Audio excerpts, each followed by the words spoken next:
পুরীর জগন্নাথ মন্দিরে মহাপ্রভুর শ্রী শ্রী জগন্নাথ দেবের নিত্য পুজোয় নিবেদিত হয় ৫৬ রকমের ভোগ বা ৫৬ ভোগ।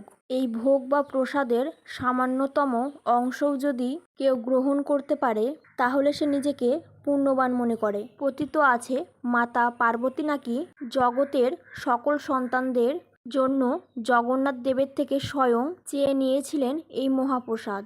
তাই আসন্ন রথযাত্রার পূর্ণ অবসানে জগন্নাথ মহাপ্রভুর বিশেষ পছন্দের ভোগ কণিকা বা সুগন্ধি ভাত তৈরি করবার চেষ্টা করছি আজ আমার চ্যানেলে।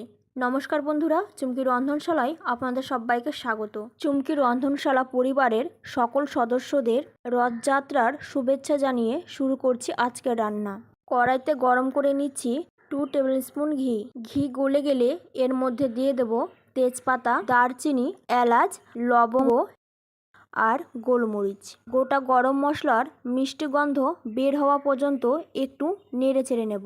এবার এতে দিয়ে দেব কাজু ও কিশমিশ। লো ফ্লেমে এগুলো একটু ভেজে নেব।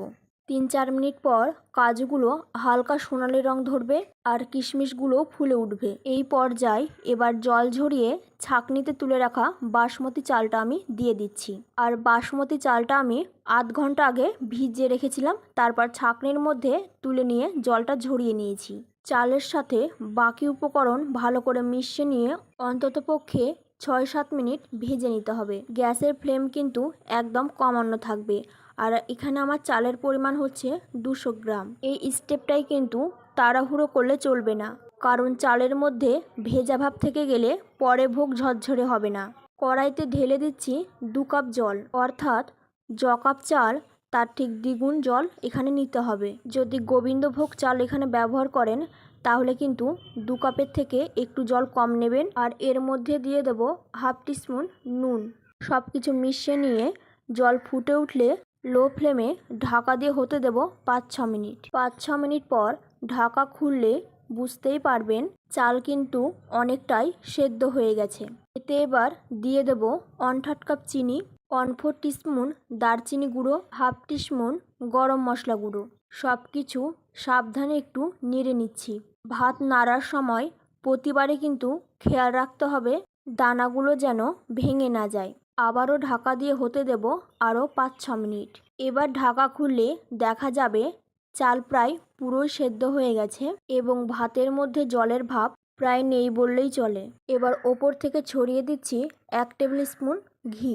ভাতের সঙ্গে ঘি ভালো করে মিশিয়ে নিয়ে আবারও ঢাকা দিয়ে লো ফ্লেমে ৫-৬ মিনিট হতে দেব। গ্যাস বন্ধ করে দিয়েছি। হালকা হাতে উল্টে পাল্টে একটু নেড়ে নিচ্ছি। এবার আবারও ঢাকা দিয়ে গ্যাস বন্ধ থাকা অবস্থায় 10 থেকে 15 মিনিট স্ট্যান্ডিং টাইমে রেখে দিলেই তৈরি হয়ে যাবে জগন্নাথ মহাপ্রভু ৫৬ ভোগের মধ্যে প্রিয় ভোগ কণিকা। জগন্নাথ শ্রীমন্দিরের অলৌকিক রন্ধনশালায় তৈরি কণিকা ভোগের স্বাদ বাড়িতে হুবাহুব সৃষ্টি করা এক কথায় অসম্ভব। যারা এই মহাপ্রসাদ গ্রহণের সৌভাগ্য অর্জন করেছেন তারা নিশ্চিতভাবে আমার এই কথার মানে বুঝতে পারবেন। আজকের এই রান্না সেই মহাভোগ তৈরির পদ্ধতির কিছুটা কাছাকাছি যাবার সামান্য প্রয়াস মাত্র। আমার আজকের রেসিপি আপনাদের কেমন লাগলো অবশ্যই আমাকে জানাবেন। ভালো লাগলে লাইক ও শেয়ার করার অনুরোধ রইল। আমার চ্যানেলে নতুন বন্ধু হয়ে থাকলে চ্যানেলটি সাবস্ক্রাইব করে নেওয়ার অনুরোধ রইল। পাশে থাকা বেল আইকনটা অবশ্যই প্রেস করে দেবেন, কারণ আমি চ্যানেলে যখনই কোনো নতুন রেসিপি শেয়ার করবো নোটিফিকেশন আপনাদের কাছে পৌঁছে যাবে।